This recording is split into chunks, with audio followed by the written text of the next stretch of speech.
There's a war many fight in silence. You can't see it on the skin, it leaves no visible scars, but it consumes from within. It's the war against everything you can't control. If you've made it this far, you probably know it well. The mind that won't turn off, the body on alert even when there's no danger, the thoughts leaping from "what if" to "I should have," as if replaying the same fear 1,000 times could offer an escape. The feeling of always being one step behind, trying to anticipate every blow life throws at you, as if worrying were the same as protecting yourself. But tell me, has worrying ever changed the outcome? Has fear ever prevented the fall? Or has it only made you fall twice, once in your imagination and once in reality? Anxiety is born from the hunger for control, from the deep and sometimes desperate desire to ensure everything will turn out fine. But here's the problem. The world doesn't adjust to your plans. People don't follow your script. The future doesn't answer your pleas. And there you are, exhausted, overwhelmed, trying to hold up a building that was never in your hands. Suffering doesn't come only from what happens outside. It comes from fighting the inevitable. It comes from believing that if you just think enough, analyze more, prepare better, you'll be able to control the uncontrollable. But there's another way, a wiser way, a way that doesn't depend on changing the world, but on transforming yourself. Today, I want to invite you on a different journey, a journey through 10 lessons that will help you let go, stop fighting life, and find peace even in the midst of chaos. Because eliminating anxiety over what you can't change isn't surrender, it's liberation. So breathe, truly breathe, and give yourself this gift to learn what the sages have been teaching us for centuries. Because sometimes the bravest act isn't to resist, but to let go. Before we begin, I want you to declare your commitment by leaving in the comments, "Today I stop fighting what I can't control." That phrase will be your reminder that you're here to reclaim your peace, not to stay trapped in fear. This is the moment to show yourself that you deserve to live with calm, confidence, and inner freedom. Without further ado, let's begin. Lesson 1. Accept the inevitable. What's beyond your control can't be avoided or forced. It must be accepted with dignity. Imagine standing at the edge of the sea, watching the waves roll in. Wave after wave, sometimes gentle, sometimes wild, sometimes unexpected. You can try to stop them with your hands, build a wall of sand, shout at the ocean to make it stop, but you know none of it will work. The waves don't ask for permission. The waves simply are. Life is the same. Many of us step into adulthood believing that if we try hard enough, if we're good, smart, prepared, we can keep everything under control. That love will last if we nurture it well, that success will come if we work hard, that health will hold if we do the right things. And in part, it's true, some things are up to us. But not everything, never everything. Anxiety begins to grow in the space between what we want to control and what we actually can control. We become like those trying to stop waves with bare hands, drained, frustrated, breaking apart.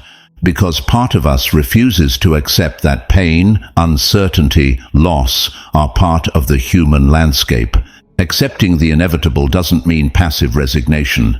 It means looking at life with maturity and saying, I know there will be losses. I know not everything will go as I plan. I know people will fail me. I will fail myself, and time will take from me what I love. And even so, I choose to live with dignity. Think about this. How often has your suffering come not from what happened, but from your resistance to it? When you lost a job, didn't you suffer twice by telling yourself this shouldn't be happening? When someone disappointed you, didn't it hurt more because you thought, this isn't fair? When a chapter ended, didn't it sting more because you weren't ready? The Stoic philosopher Epictetus said, don't seek for things to happen as you wish. Wish for things to happen as they do, and you will have peace. This isn't an invitation to passivity, it's an invitation to clarity. The clarity to understand that you can play your part on the board, but you can't control the whole game. Imagine someone living in constant expectation that everything will go perfectly. Their partner will never hurt them, their children will never fail, their projects will never stumble.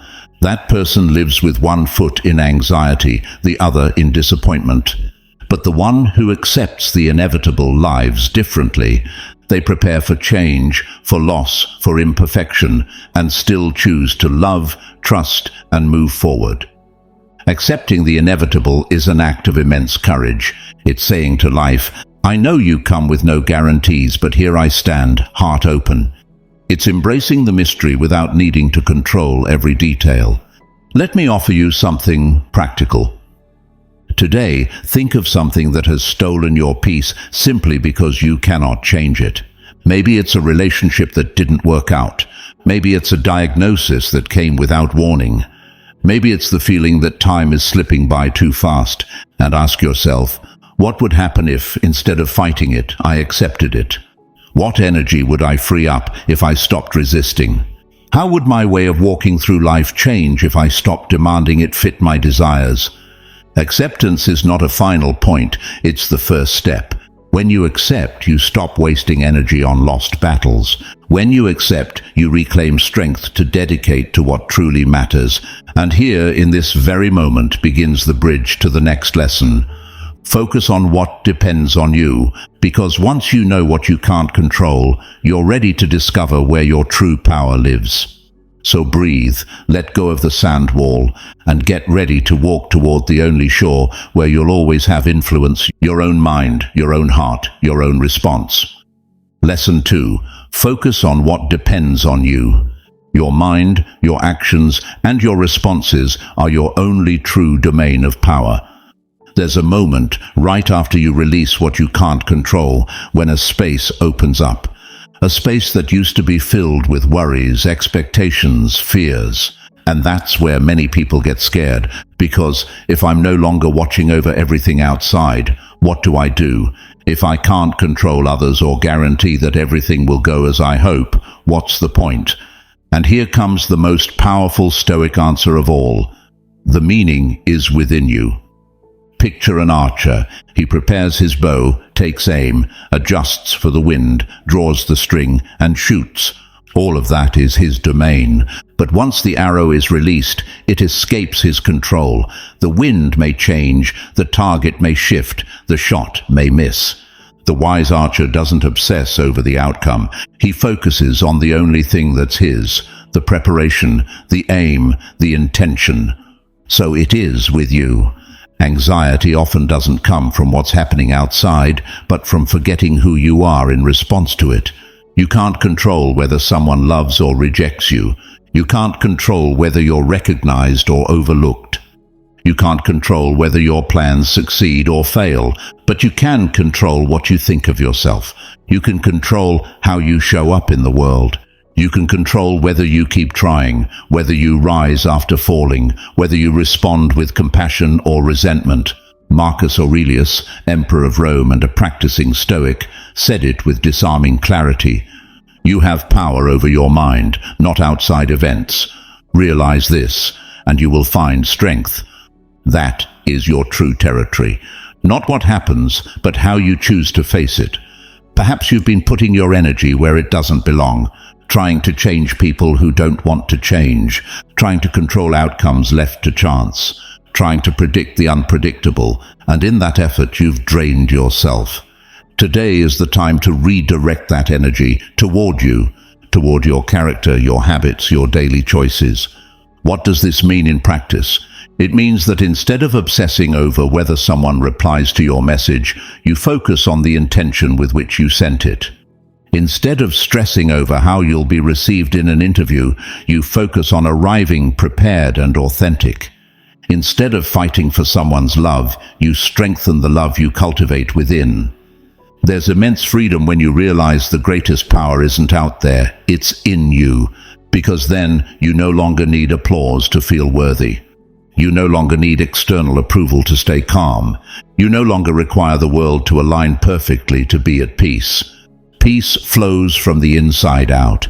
Here's a simple but transformative exercise I invite you to try. Think of something causing you anxiety today. Maybe it's a pending conversation, an uncertain project, a fragile relationship. Now ask yourself, what part of this really depends on me? What concrete action can I take regardless of the outcome? What attitude do I want to hold, no matter what happens? And then, let go of the rest. Do your part and release it. Like the archer who shoots his arrow and accepts whatever comes. When we live this way, we not only reduce anxiety, we fundamentally change how we move through the world. We shift from being victims of circumstances to becoming protagonists of our own story. And here, right here, opens the door to the next great lesson, remembering impermanence. Because once you understand your true power, you can begin to accept life's deepest truth, that nothing lasts forever. And in that awareness lies another form of liberation. Your freedom begins when you let go of what you can't control. If today you decide to leave anxiety behind and reclaim your inner calm, subscribe. This space is a refuge for those who long to release fear and embrace life with confidence. Don't let uncertainty dictate your path. Lesson 3. Remember impermanence. Nothing lasts forever, neither pain nor joy. Everything changes, and this too shall pass. There's a truth we all know, but live as if we've forgotten. We know nothing lasts forever. We know the seasons change, bodies age, bright days give way to dark nights. And yet, every time pain arrives, we act as if it will be eternal. Every time joy visits, we want to trap it, freeze it, hold it tightly in our hands. Impermanence scares us because it confronts what we fear most: loss, change, uncertainty. But here's what we often fail to see. Impermanence also gives us hope. Because if everything passes, pain will pass. If everything changes, we can change. If nothing is fixed, then nothing condemns us forever. Picture yourself walking down the street on a stormy day. The rain is heavy, the wind cuts cold, the sky is grey. Each step is uncomfortable, you're soaked to the bone. You wonder how much longer. But if, in the middle of that storm, someone whispered, "This too shall pass," maybe you'd lift your head, maybe you'd relax just a little. Not because the path changed, but because you know the end will come. Anxiety lessens when we understand that discomfort is not eternal. Most people who suffer from anxiety are trapped in the illusion of permanence. They think, "I'll always feel this way. I'll never get out of this state. This will never change." And so fear multiplies because on top of facing what's happening, they battle the idea that it will last forever. But if you look back, you'll see no emotion has stayed unchanged. That love that seemed indestructible changed. That fear that once paralyzed you changed. That grief that felt endless changed. Marcus Aurelius, one of Stoicism's greatest figures, put it this way: "The universe is change. Our life is what our thoughts make of it." It's not just that things change on the outside, our interpretation of them changes. The meaning we assign to what happens can transform us. Impermanence, though uncomfortable, is a powerful teacher. It teaches us to let go, to cherish what we have while it's here, to not cling too tightly to the good, nor despair too deeply over the bad. Think about this. How many times have you suffered twice because, beyond the pain, you resisted the fact that it was there? How many times was the deepest wound not what happened, but the fantasy that it shouldn't have happened? Accepting impermanence doesn't erase pain, but it removes the extra suffering. And that, believe me, is already an immense form of freedom. I offer you a simple yet profound exercise. Today, when you face a difficult moment, a conflict, a disappointment, a fear, pause and tell yourself, "This too shall pass." And when you experience a beautiful moment, a laugh, a hug, a triumph, do the same. This too shall pass. Not to diminish its value, but to learn to be present without clinging or rejecting. The wisest people aren't those who avoid pain or chase pleasure at all costs. They are the ones who can stand amid both and say, I know this is temporary.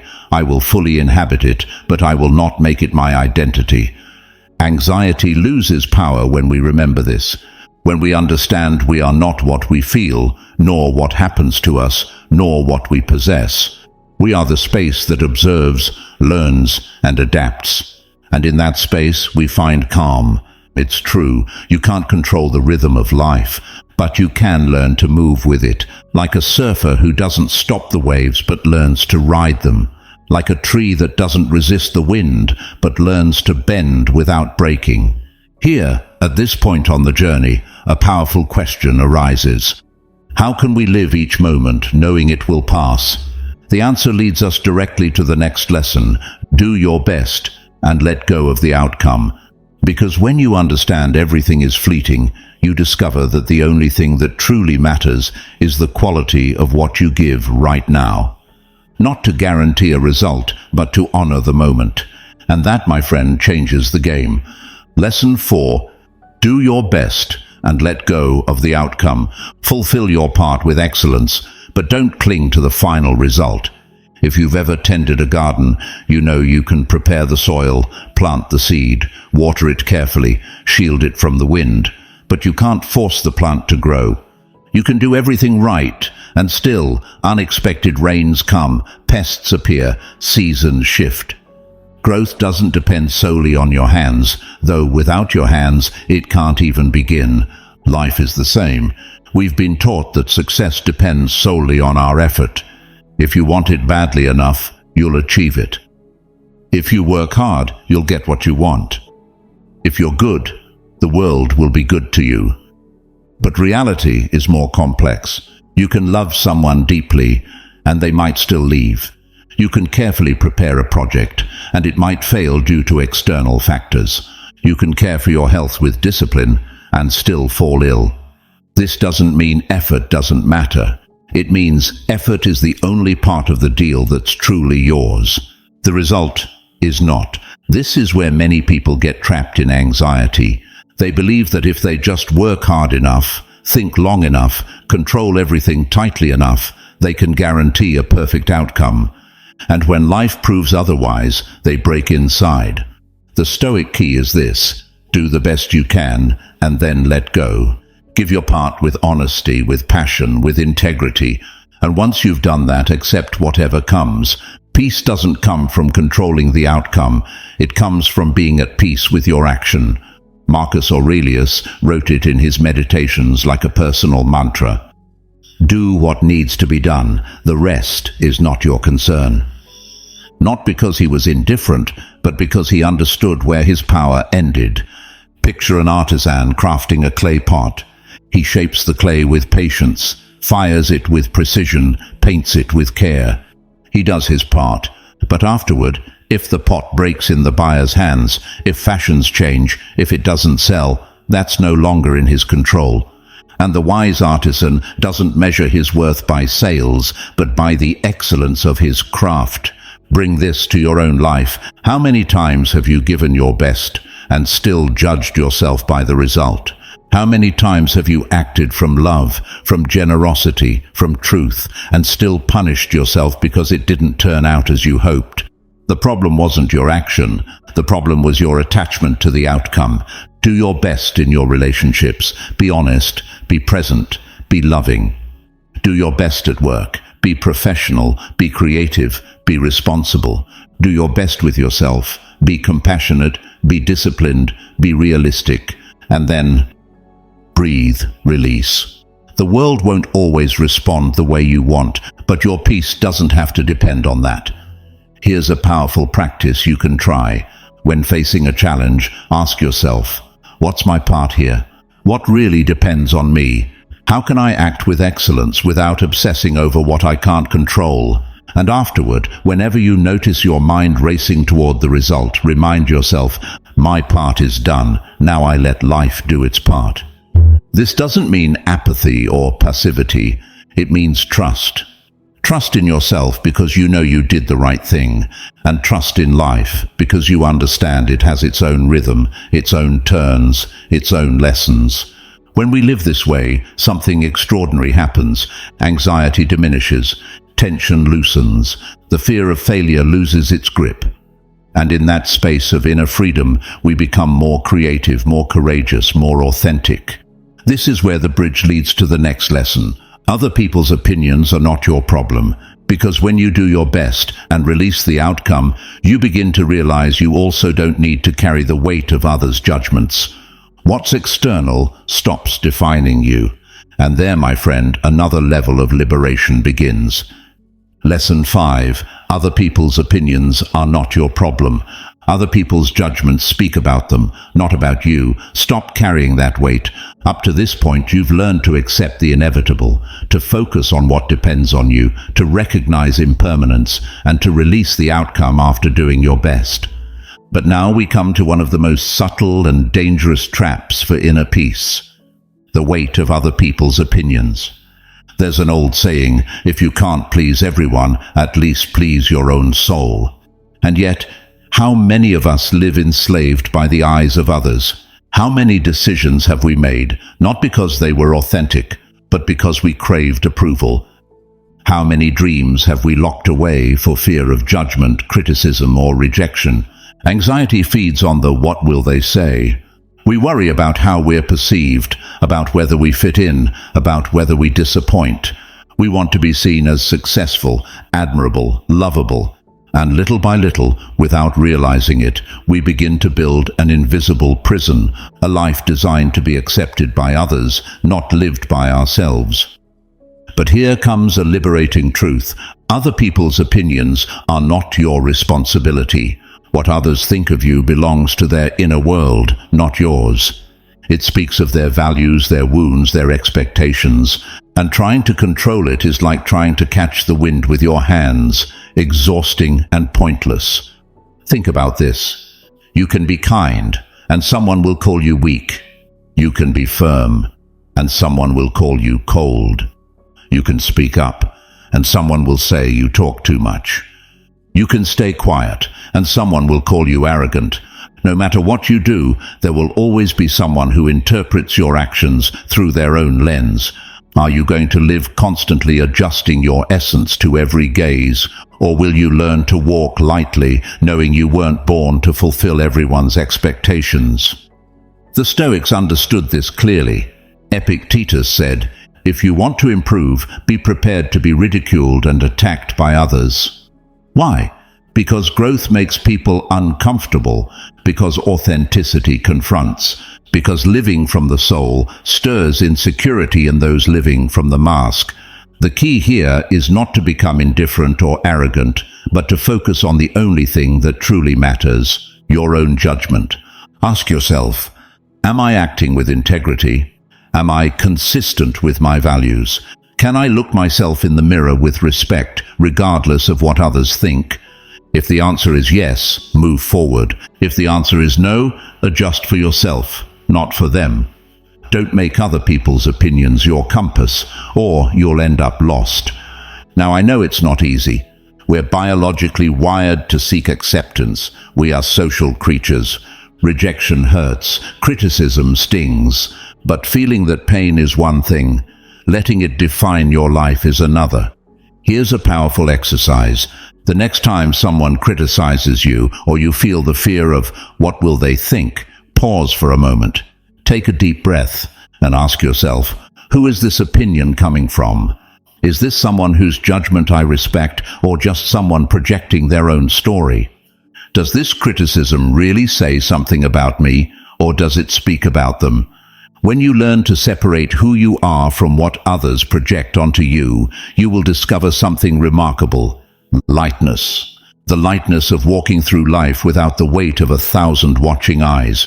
The lightness of choosing from conviction, not from fear. The lightness of living to be, not just to please. And this is where the story gently leads us to the next lesson. Prepare for the worst. Premeditatio malorum. Because when you stop chasing external approval, you become strong on the inside. And that strength will be key to facing life's challenges, not from fear, but from wise preparation. Lesson 6. Prepare for the worst. Premeditatio malorum. Mentally anticipate difficulties. When they arrive, you'll be ready. There are moments in life when we believe we have solid ground beneath our feet, when we think nothing bad can happen because we're doing everything right. We care for our relationships, work hard, take care of our health, try to please others, organize every detail. And yet, something fails. An unexpected diagnosis, a betrayal we never saw coming, an accident, a loss, a breakup. Anxiety is born largely from the fear of these unexpected turns. And the curious thing is, the more we try to avoid thinking about them, the more they enslave us. Because what we don't face consciously devours us unconsciously. The Stoics understood this centuries ago and left us one of the most powerful, though often misunderstood practices, premeditatio malorum, the anticipation of misfortunes. It consists of sitting down, looking inward, and asking yourself uncomfortable questions. What's the worst that could happen? How would it affect me? How could I respond if it happens? It's not an exercise to make you negative or bitter. It's training to strengthen your spirit. Think of a sailor. He doesn't wait for the storm to come to learn how to navigate it. He practices ahead of time, reads the signs in the sky, prepares his sails and his boat. He knows the ocean is unpredictable, and so, instead of silently fearing it, he respects it and prepares. So too in your life. If you lose your job today, do you have a plan? If an important relationship ends, do you know who you are beyond that connection? If your projects fail, do you have internal resources to rebuild? Anxiety doesn't disappear when you eliminate risks. That's impossible. It disappears when you know that no matter what happens, you'll have the strength to face it. Because you've already contemplated it, you've mentally rehearsed it, you've prepared it in your heart.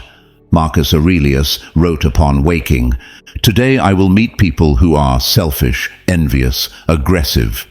He didn't do it to harden himself, but to avoid being surprised. Surprise is what wounds us most. When we expect perfection from the world, we suffer. When we know chaos is part of the game, we endure. Let me say this clearly. Denying the possibility of pain won't prevent it. Pain will come anyway, but it will catch you off guard. Love can hurt. Success can turn into downfall. Health can shatter in an instant. Happiness can vanish. That doesn't mean you should live in constant fear. It means you should live knowing that transience is the rule, not the exception. Do this exercise today. Close your eyes. Picture your life. Think of an important goal, a loved one, something you cherish. Now imagine it disappears, fails, or breaks. Observe your reaction.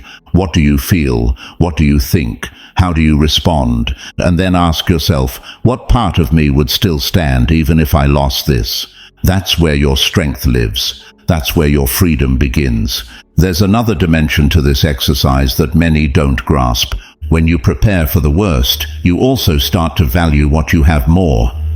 The person who knows they can lose embraces more tenderly. The one who recognizes life's fragility lives more presently. The one who anticipates the end savors the moment.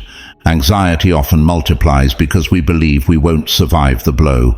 But the truth is, if you look back, you'll realize you've survived nights that seemed endless, pains you thought would break you, losses you believed were insurmountable. And here you are, still breathing, still loving, still moving forward. Remember this. It's not life that needs to become predictable for you to find peace. It's your spirit that must become flexible. When you understand this, fear transforms into prudence, and prudence into strength. At the end of this lesson, I want to leave you with a question that opens the door to the next. How do you find refuge while life keeps moving? The answer isn't in the past or in the future. It's in the only place where anxiety loses its power, the present. If you've made it this far, it's because you're ready to free yourself from the anxiety that's stolen your peace. Subscribe and comment. Today, I choose to release the weight that doesn't belong to me, to affirm your commitment to a more serene and conscious life. This is just the first step toward an existence free of unnecessary fears. By the 9th lesson, you'll discover an essential shift that could transform how you live in peace. Don't miss it. It could be the key you've been searching for. Let's continue. Lesson 7. Use the present as your shield.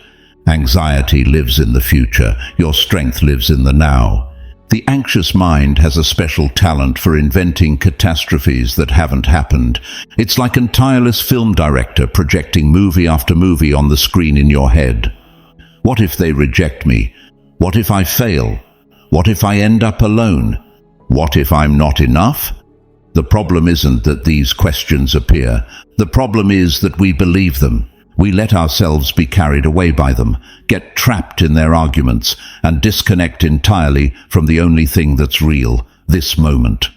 The Stoics clearly understood this mental trap. They knew that human suffering doesn't arise so much from what happens, but from what the mind anticipates will happen. Fear rarely lives in the now. Anxiety needs the future in order to exist. But the present is a place where anxiety dissolves. Imagine you're walking through a forest at dusk. Suddenly you hear a rustling behind you. Your heart races. Your mind rushes. Is it an animal? Someone dangerous? Should I run? Should I hide? But if instead of getting trapped in those thoughts, you take a deep breath, pause and observe, you may discover it was only the wind moving the leaves. The present doesn't eliminate challenges. The present eliminates excessive interpretation. Marcus Aurelius wrote in his Meditations, "Never let the future disturb you. You will meet it, if you have to, with the same weapons of reason that today arm you against the present." In other words, worry when you need to act, not before. Until then, stay here where you are. The practice of presence is an art that requires training, because our minds have been domesticated to jump between past and future, reliving mistakes, anticipating disasters, obsessing over hypothetical scenarios. But life only unfolds here. Here as you breathe. Here as you read these words. Here as your heart beats, tirelessly reminding you that you're still on time. I invite you to try a concrete exercise. The next time you feel anxiety, stop. Don't rush to your phone. Don't open social media. Don't seek distraction. Sit down and ask yourself, what is actually happening right now? Not in your head, not in your projections. Here. Are you safe? Are you breathing? Is there anything urgent you need to do? Almost always, you'll discover there isn't. The danger lives in your mind, not in your surroundings. Another powerful practice is anchoring yourself to your body. The mind can travel to the future, the body cannot. Feel your feet on the ground. Listen to the sounds around you. Observe what's in front of you, in detail, as if seeing it for the first time. This interrupts the mental cycle of anxiety. This brings you back to the refuge of now. Why is it so hard to remain in the present? Because the present offers no guarantees. It doesn't assure you everything will turn out fine. It doesn't promise there won't be pain tomorrow. But what it does offer is freedom. The freedom to act from calm. The freedom to choose your next step without being paralyzed by 100 possible futures. Think about how many opportunities you've missed by being absent. Relationships you didn't enjoy because you were trapped in worries. Achievements you didn't celebrate because you were already thinking about the next challenge. Simple moments, a conversation, a walk, a meal that slipped away because your mind was occupied elsewhere. Anxiety steals the present from you. The Stoic practice gives it back. And here, as you begin to inhabit this moment, a profound question arises. How can we redefine what we call failure so it no longer enslaves us? Because by inhabiting the present, we also begin to understand that mistakes are not threats, but part of the journey. And that leads us to our next lesson, redefine failure. So take a breath. You are here. Nothing more, nothing less. Lesson 8. Redefine failure. Failure is not falling down, but not getting back up. Learn, adjust, and move forward. By this point, you've already learned to accept the inevitable, to focus on what depends on you, to recognize that everything changes, to let go of outcomes, to release the weight of others' opinions, to prepare for the worst, and to use the present as your refuge. And then, just when you start to feel stronger, life does what it always does. It tests you. Sooner or later, you will stumble. A plan will fail, you'll make a wrong decision, someone will disappoint you, or you'll disappoint someone else. And at that moment, the anxious mind will leap into action. See, you should never have tried. This proves you're not enough. If you failed once, you'll fail forever. This is where many people give up, not because life knocks them down, but because they mistake a stumble for a final sentence. But failure is not the end. Failure is often the doorway to a wiser version of yourself. The Stoics were brutally honest about this. Life is not linear. We don't always win. We don't always get it right. We are not always strong, clear-minded, or virtuous. But this is where the practice comes in, not in avoiding the fall, but in mastering the art of getting back up. Think of a child learning to walk. They fall again and again. They get hurt, they cry, they wobble, but they don't interpret it as failure. They don't turn it into a judgment about their worth. They simply try again. So why, when we grow up, do we stop doing that? Because we begin to associate error with identity. We believe that if we fail, we are a failure, instead of understanding that we simply experienced a failure. Marcus Aurelius wrote to remind himself, when you are dragged into failure, return quickly to yourself and do not wander. In other words, don't get lost in lament, don't drown in self-reproach. Return to your center, learn, adjust, move forward, look at your own story. How many times did something you called failure turn out to be a redirection? A relationship that ended and created space for you to know yourself better. A lost job that pushed you to discover a more authentic vocation. A loss that refined your priorities and taught you to value what matters.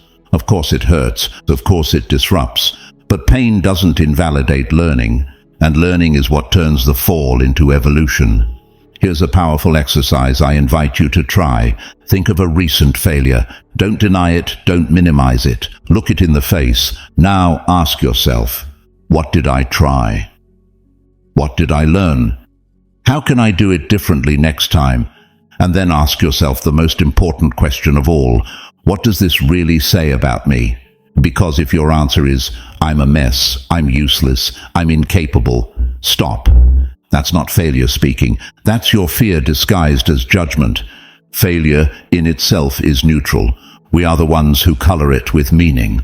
Anxiety around failure comes largely from perfectionism. We believe we have to get everything right all the time. But true strength is not in never failing. It's in failing and still moving forward. It's recognizing that you are human, that you make mistakes, that you correct yourself, that you grow. Think of great sages, artists, inventors, leaders. They all have one thing in common, a history of failures they chose not to hide, but to embrace as part of the process. The difference is not in whether you fall or don't fall. The difference is in what you do afterward. I want to leave you with this reflection. When you fall, when something doesn't go as expected, pause, breathe. Remember, this doesn't define me, this shapes me. Every fall is an opportunity to train the muscle of resilience. And the more you train it, the less afraid you become of trying. And the less afraid you are of trying, the bigger your life becomes. Here is where we begin sharpening the most powerful tool against anxiety, the ability to cut through mental noise. Because after failure, the mind fills with voices, reproaches, invented stories, and the next lesson is precisely about learning to return to the real fact, without unnecessary embellishments or torture. If this wisdom is helping you let go of anxiety and reclaim your calm, subscribe and join this space dedicated to strengthening your mind and living with more lightness and purpose. Lesson 9. Cut through the mental noise. Stop the stories your mind invents. Return to the raw fact without embellishment. If you pay close attention, you'll notice something curious. Most human suffering doesn't come from what happens, but from what we tell ourselves about what happens. It's not the event itself that wounds us, but the story we weave around it. An unanswered message doesn't mean abandonment, but our mind turns it into rejection. A mistake at work doesn't mean incompetence, but our mind translates it as total failure. A strange look doesn't mean contempt, but our mind transforms it into judgment. Anxiety feeds on these stories the way fire feeds on oxygen. As long as we don't learn to distinguish the raw fact from the interpretation, we remain trapped in a maze of exhausting thoughts. The Stoics understood this with brutal clarity. Epictetus said, "It's not things that disturb us, but our opinions about them." A phrase that today may seem simple, but holds one of the most powerful tools for reclaiming mental peace. Let's look at an example. You get a call from your boss. Their tone is curt, and they ask to see you in their office. What does your mind do? It starts racing. I must have done something wrong. They're going to fire me. I'm useless. I never do anything right. Now stop. What's the raw fact? Your boss asked to speak with you. Nothing more.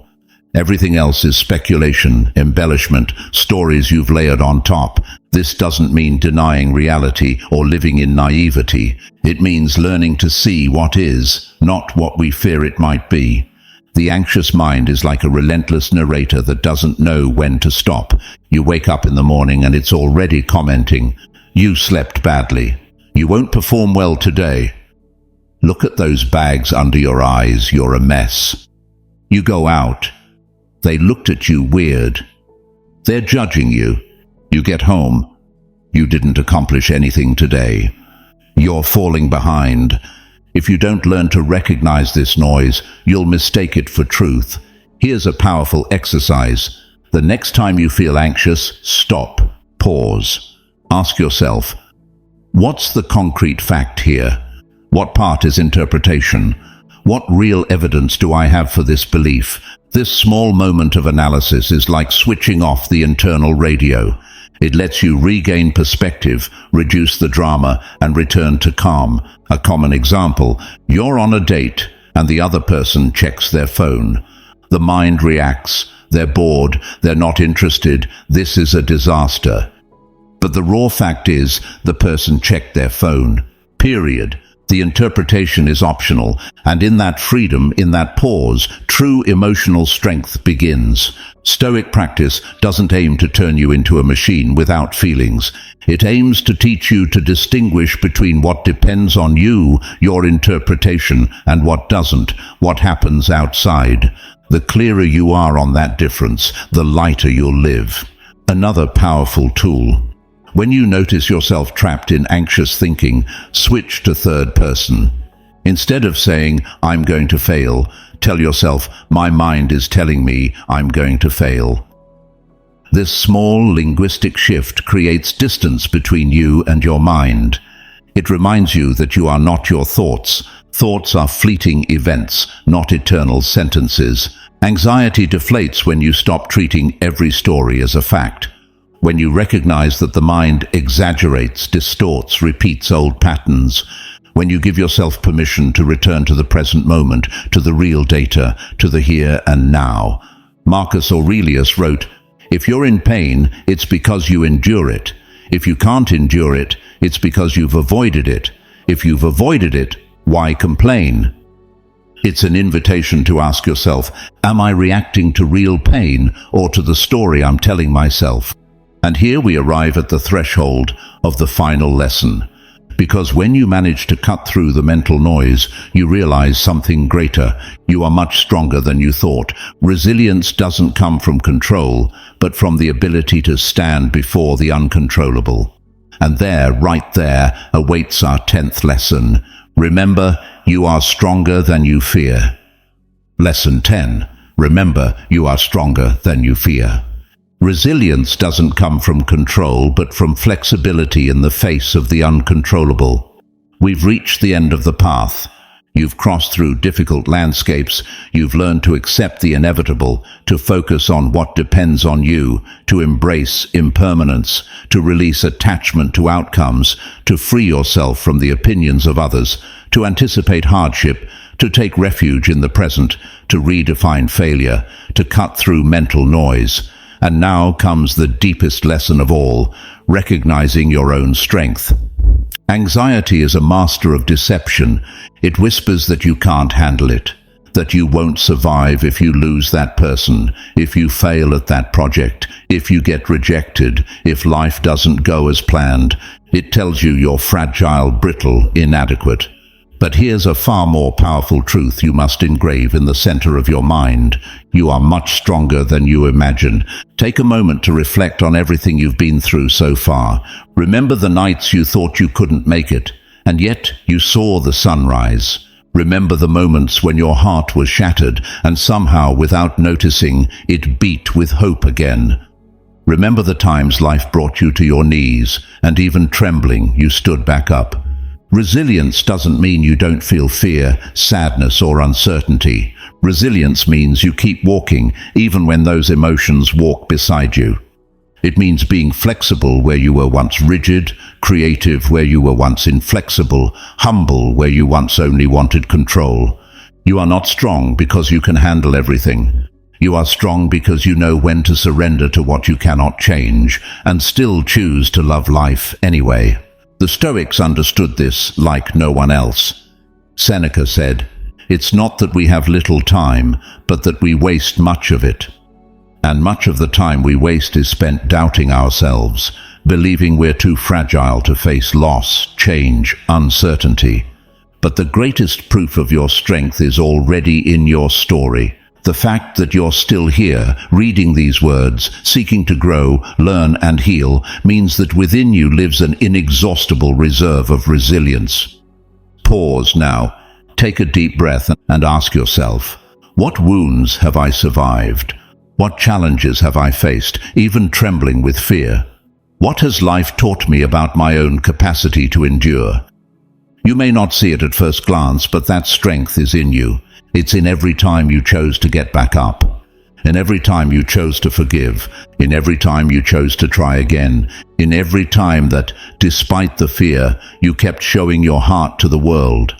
Anxiety will tell you you can't. Stoic practice will tell you you can because you have before. And when you understand this, you won't need to control everything because you'll trust in your ability to navigate even the uncontrollable. Here's a simple but transformative exercise. Make a list of at least 3 moments in your life when you were strong. It doesn't matter if they were big or small. Maybe it was asking for help when you were shattered inside.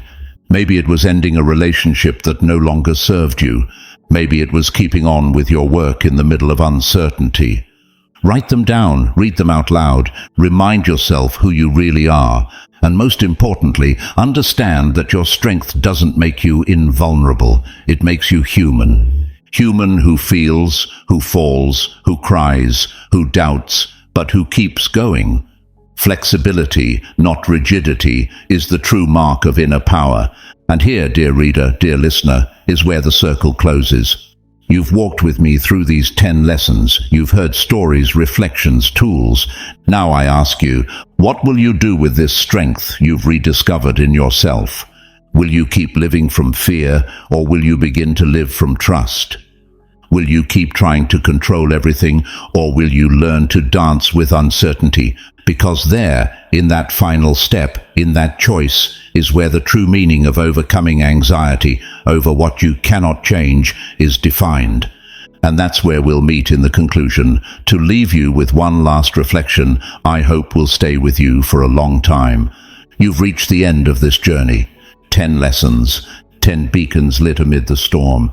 But now, as you close this episode, as you return to the noise of the world and the battles of your life, I want to leave you with something you might not have expected. A question. Because answers illuminate, but questions transform. So listen carefully. Don't dismiss it. Don't rush it. Don't try to solve it right now. What are you still trying to control, that deep down you know you need to let go of? Maybe it's a person, maybe it's an expectation, maybe it's an image of yourself that no longer fits who you are today. Maybe it's the need to be understood, applauded, admired. Or maybe it's the fantasy that life owes you guarantees, explanations, happy endings. Ask yourself with brutal honesty, what would happen if I let it go? Who could I become if I stopped pouring my energy into that impossible battle? What space would open in my life if I stopped fighting the inevitable? True freedom doesn't come when we have everything under control. It comes when we make peace with the mystery, when we learn to love what comes even if we didn't plan it, when we understand that every loss empties us only to make room for something new, when we remember that life owes us no perfection, and yet it still gives us moments of unexpected beauty. So before you leave, I ask you, don't rush off to distract yourself. Stay a moment in silence. Let this question inhabit you, unsettle you, touch you inside. Not because you have to answer it today, but because it will become your compass in the days to come. What are you still trying to control that deep down you know you need to let go of? Remember, it's not control that makes us strong. It's flexibility, it's trust, it's the courage to open your hands and say, I am here, available to life, ready for whatever comes, without needing to secure every detail. Because only when you let go of what you cannot change, do you make space for what you can transform yourself. I'm excited to hear your stories of overcoming on this topic. Share your victories, your challenges, and your experiences in the comments. If you don't know what to write, just post. From today, I release what I cannot control. Let that be your sign that you've completed this session. And don't forget to subscribe if this content resonates with you and your values for living with Stoic wisdom. Your voice is essential here. Every reflection strengthens and elevates our community, showing the true worth of each individual and contributing to our shared Stoic identity. The reflection that receives the most support will be pinned as the banner of this community of Stoic minds. A community that does not run from pain, but crosses through it with courage, with wisdom, with honor. Joining this Stoic community means breaking the chains that limit you and building an inner fortress that no one can tear down. Is there a topic you'd like to explore in depth? Leave it in the comments. Remember, every decision counts. By exploring the pinned comment, you'll not only find tools to live a more Stoic life, but you'll be directly fueling our ability to continue spreading this transformative philosophy. Your support allows Stoicism to reach farther, touching new lives, building a stronger community. This is your moment. Take action, be part of the legacy, and become a member today. The link is in the first pinned comment. I'll see you at our next gathering at Stoicism for Winners, where we will continue exploring the riches of Stoic wisdom applied to modern life. For now, take this opportunity to expand your understanding of Stoicism with the recommended upcoming sessions. Until we meet again, remember, you are the sole master of your perception, the creator of your peace, and the warrior of your own battle. This is the legacy of Stoicism, the art of being invincible.